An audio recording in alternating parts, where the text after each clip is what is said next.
nosotros no aceptaremos la exclusión de nuestro pueblo de ese derecho. Mr. Gorbachev, tear down this wall.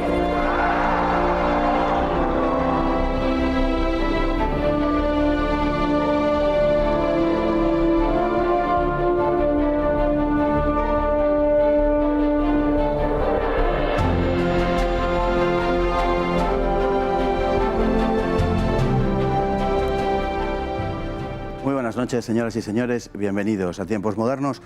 Desde el siglo XII, Portugal ha permanecido como un reino con fisonomía propia en el conjunto de la península ibérica, al margen del proceso de unificación del resto de los reinos peninsulares. Desde entonces, españoles y portugueses han vivido ignorándose o temiéndose, divergiendo sus caminos durante gran parte de la historia. Pero hubo un tiempo en que esto no fue así. Hubo un tiempo en el que el mismo monarca que ceñía las coronas de Castilla y Aragón, el monarca español, ceñía igualmente la de Portugal. Algo que empezó a suceder durante el venturoso año de 1580, reinando en España Felipe II. A raíz de la muerte sin descendientes en 1578 del medio español rey Sebastián de Portugal en la batalla de Alcázar-Quibir, le sucedió en el trono su tío abuelo de 66 años, Enrique I el Casto, hijo de Manuel el Afortunado y de María de Aragón. Como su sobrenombre indica, Enrique tampoco había concebido un heredero, por lo que se formó un consejo de regencia, ya que el nuevo rey, el Papa Gregorio XIII, no le dispensó de sus votos a fin de que se pudiera casar. A su muerte se formó una junta de 5 miembros que actuaría hasta que se decidiera el futuro de la corona.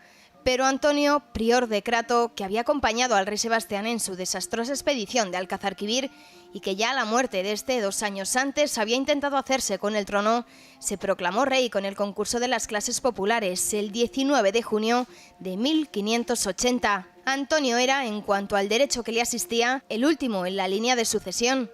La proclamación de este, pues, contravenía los acuerdos adoptados por la Junta y fue respondida por quien aspiraba con más derecho a la corona portuguesa, Felipe II de España, quien contaba además con el apoyo de las clases dirigentes de aquel país. Ciertamente, el rey español tampoco era el primero en la sucesión. Antes que él estaban Ranuccio Farnesio y Catalina, la duquesa de Braganza. Pero el primero, un niño de 11 años, era hijo de Alejandro Farnesio y este no quiso indisponerse con su rey, Felipe. En cuanto a Catalina, su condición femenina constituía un impedimento real a la hora de optar al trono portugués.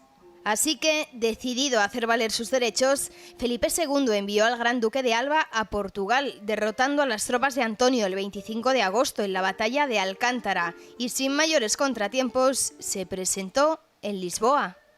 El 25 de marzo de 1581, Felipe II era coronado como Felipe I de Portugal en las Cortes de Tomar. Desde ese momento y hasta 1640, los imperios combinados de España y Portugal constituirían una formidable arquitectura política que se extendía por los 5 continentes.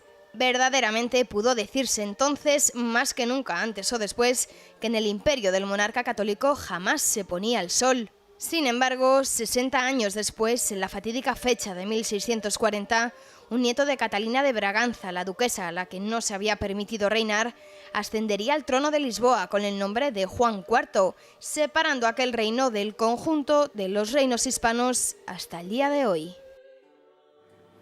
Don Rafael Rodrigo, muy buenas noches. Muy buenas noches, don Fernando. Bueno, apasionante este tema, creo, el de la unión dinástica hispano-portuguesa. Es un asunto que se llevaba manejando, bueno, prácticamente desde el origen de Portugal, pero sobre todo a partir del siglo XIV, con un especial énfasis, esa unión dinástica entre Castilla y Portugal, en fin, Castilla intentando unirse con Portugal y normalmente mediante, digamos, el dominio del reino portugués. Pero parecía algo lógico, ¿no?, que se llegara de algún modo a un cierto acuerdo entre ambos. Pues efectivamente, pero es que hay que ver cuál es el origen de Portugal. Portugal y Castilla en origen son 2 condados del entonces Reino de León. Con el devenir de la historia, Castilla y León se volvieron a unificar y sin embargo Portugal quedó apartado, siguió una historia propia. En el siglo XIV, 1381, tenemos a Juan I de Castilla, que es derrotado en Aljubarrota. Y posteriormente hay una serie de alianzas dinásticas, matrimonios, por lo menos para que castellanos y portugueses no tengan que reemprender otra vez la guerra y las armas. Hay acuerdos con tiempo de los reyes católicos sobre Canarias, el Tratado de Tordesillas y un doble matrimonio de las hijas, en este caso, de los reyes católicos con Manuel el Afortunado. Isabel y María, que se casó con las dos, pero no al mismo tiempo. Es decir, que lo del afortunado es por otras razones, no por esta circunstancia. El afortunado fue porque se casó con dos españolas. Efectivamente. Bueno, cuando muere el rey Sebastián, que a su vez es un personaje muy curioso porque genera toda una corriente, que es el sebastianismo, el regreso del rey que muere en Alcázarquivir, etcétera, ¿no? La espera del regreso, que tiene un paralelismo además en otras naciones europeas, en otros pueblos europeos, como el caso de Barbarroja, por ejemplo, en Alemania. Bueno, la muerte del rey Sebastián le sucede a Enrique el Casto, que como su sobrenombre indica, no tendrá descendencia, no le deja el Papa Gregorio XIII casarse para que pueda tenerla, y no le deja porque el Papa Gregorio XIII era muy favorable a los Habsburgo y estaba pensando ya en que la corona de Portugal revirtiera a la cabeza de Felipe II.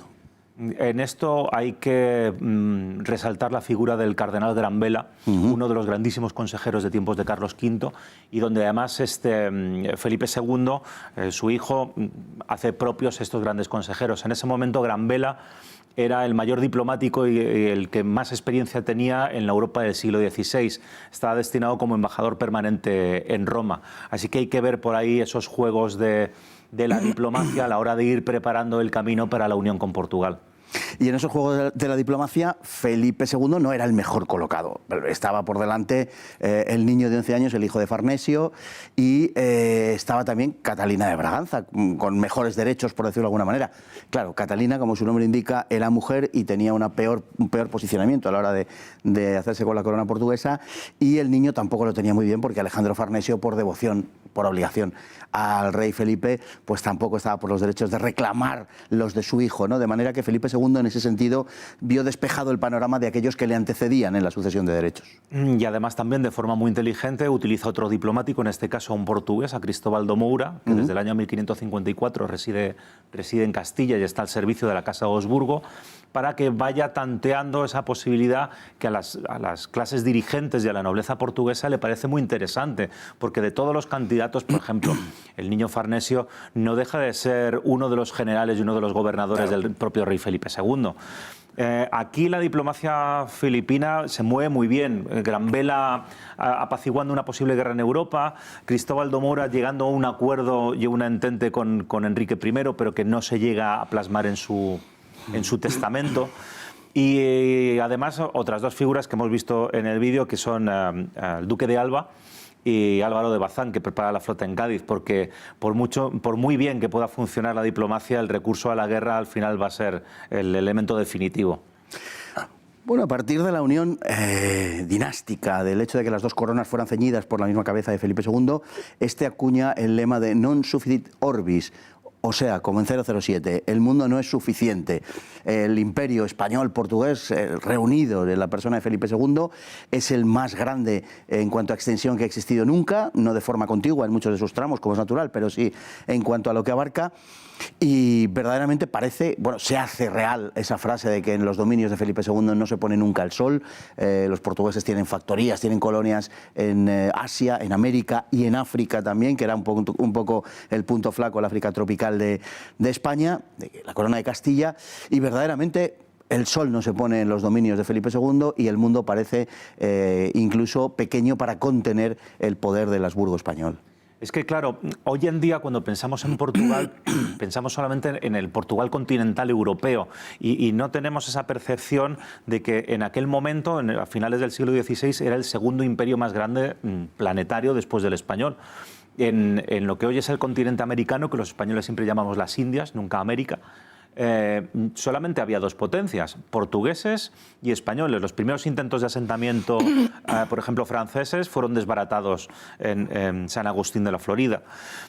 Así que, claro, la colonización portuguesa y española, digamos, era un poco distinta, porque la española sí era de colonizar y los portugueses, como también en otro programa nos habló Agustín Rodríguez, y era más de factoría de época de época fenicia, con lo cual la población era menor. Sin embargo, las élites portuguesas veían que esa integración con España les podría permitir rechazar lo que en ese momento ya comenzaban a ser rivales para ellos, que primero fueron franceses, luego los rebeldes holandeses calvinistas, y no hay que descartar en esa época de la década de 1580 ya los piratas ingleses.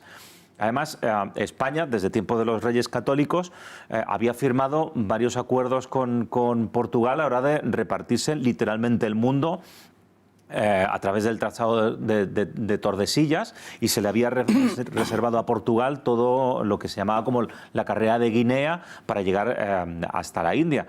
Así que no es de desechar la idea de que las altas jerarquías y la nobleza portuguesa viese con mucho interés esta unión entre las dos monarquías. Bueno, los portugueses habían sido los primeros que habían doblado el Cabo de Buena Esperanza, que habían abierto la ruta de Oriente, que habían llegado al extremo oriente asiático, sobre todo primero a la zona ecuatorial, a las Molucas. Fueron los navegantes más destacados de su época. Castilla y Portugal compitieron por el dominio de las rutas atlánticas, no siempre con buenos resultados para Castilla, hay que decirlo. Y desde luego la unión de esas coronas hizo que entre 1580 y 1640 la monarquía hispánica vive verdaderamente el punto álgido de su historia. Solo hay un reinado íntegro en el cual las dos coronas sean ceñidas por la misma cabeza, que es el de Felipe III. A Felipe II le coge ya en los últimos años, y a Felipe IV solo hasta 1640, es decir, los primeros 19 años de su reinado. Por tanto, no será mucho tiempo, pero sí será algo que dejará una impronta en la historia española y que nos está llevando a una cierta revisión para reivindicar esa primera mitad del siglo XVII o primer tercio del siglo XVII como quizá la época álgida de nuestra historia. Sí, porque siempre tenemos la costumbre de diferenciar la Casa de Austria, que nos enseñan en el colegio, de Austrias mayores y Austrias menores, y los menores ya era la decadencia. Sí. Lo primero que habría que rebatir sería la palabra decadencia. Tal vez lo que sufrió la España de segunda mitad del siglo XVII fue más bien una crisis que no una decadencia como tal. El imperio o el rey emperador Felipe III, un rey que no ciñe la corona de emperador, pero que tiene las posesiones marítimas más grandes, o el Annus Mirabilis de 1625, nos viene a hablar de todo esto. La crisis de 1640 es una crisis europea, es generalizada, no solamente es de España. Es el cansancio de la Guerra de los 30 años que comenzó en 1618. Entonces, no es que solamente se se independizase Portugal, se sublevase Cataluña, hubiese problemas en Sicilia, en Nápoles, continuase la guerra contra los calvinistas. En Francia tenemos la Fronda. En Inglaterra, una revolución que nos lleva a la dictadura de Cromwell. O sea que es algo muy generalizado desde 1640. Lo que pasa es que, haciendo también historia ficción, yo recuerdo que hace muchos años Gregorio Pérez Barba, el ex presidente del Senado, tuvo una trifulca muy grande cuando se le ocurrió sugerir que tal vez a España le hubiese ido mucho mejor en 1640 utilizar sus energías en recuperar Portugal y no tanto Cataluña.